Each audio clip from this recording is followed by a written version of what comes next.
Kita beralih ke Ngada, pemirsa. Pelaku ruda paksa terhadap anak akhirnya ditetapkan sebagai tersangka oleh Polres Ngada dan dilanjutkan pada tahapan proses hukum berikutnya setelah melalui pemeriksaan dan dinyatakan cukup bukti untuk diproses hukum.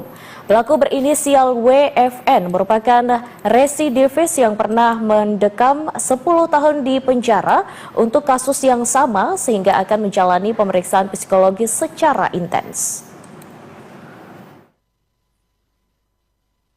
Kasus ruda paksa kini terjadi lagi di Kabupaten Ngada dengan korban anak di bawah umur dan ironisnya pelaku merupakan residivis yang pernah menjalani hukuman 10 tahun penjara di Rutan Bajawa dan melakukan tindak pidana yang sama sehingga mendapatkan perhatian serius dari penyidik Polres Ngada untuk menuntaskan kasus ini secepatnya agar pelaku mendapatkan hukuman yang sesuai dengan perbuatannya.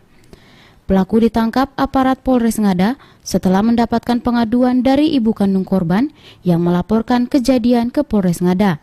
Setelah korban menceritakan kejadian yang dialami dan menyaksikan pelaku mencoba melarikan diri dari rumah korban, Kapolres Ngada melalui Wakapolres Ngada Kompol Mei Charles Sitepu menjelaskan bahwa pelaku merupakan residivis yang pernah dipenjara dengan kasus yang sama sehingga pendalaman kasus dilakukan secara intens oleh penyidik serta berharap masyarakat lebih mengawasi anak-anak agar tidak menjadi korban kekerasan dalam bentuk apapun. Dengan tersangka dalam kejahatan, dia telah melakukan kejahatan yang sama terkait pencabulan tahun 2009 putusan 10 tahun sehingga masa penahanan sampai 2016, dia keluar di tahun 2016, tapi beliau ini sudah mengulangi hal yang sama terkait pencabulan.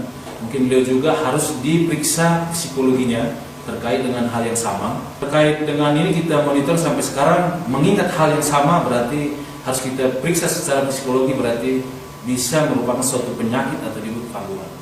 Pelaku kasus ruda paksa kini ditahan di ruangan sel Polres Ngada selama 20 hari ke depan, mulai tanggal 5 November sampai 24 November sesuai aturan penahanan untuk menjalani pemeriksaan oleh penyidik dan memproses hukum sesuai dengan undang-undang dan peraturan yang berlaku. Dari Kabupaten Ngada, Lexi Nunu, TVRI NTT.